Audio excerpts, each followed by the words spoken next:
آقای عزیز، مهریه شوخی نیست.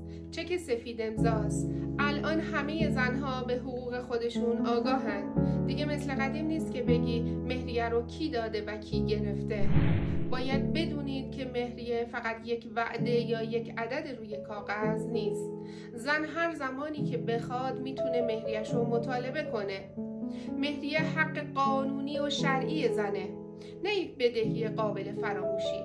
پس زمان تعیین مهریه اول به جیبت نگاه کن. اون وقت از مهریه رو قبول کن که خانم اگه همون لحظه ازت بخواد بتونی پرداختش کنی.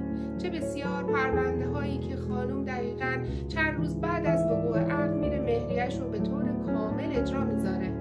اموال و حقوق آقا رو توقیف میکنه. وقتی آقا در قبالش تمکین میخواد میگه من حق حبس دارم و تا مهریم رو کامل تحویل نگیرم تمکین نمیکنم. پس آقایون، قبل از اینکه قدم در مسیر ازدواج بذارید بدونید دارید چی رو امضا میزنید. اگه مهریه رو جدی نگیرید عواقب بسیار سنگینی در انتظار شما خواهد بود.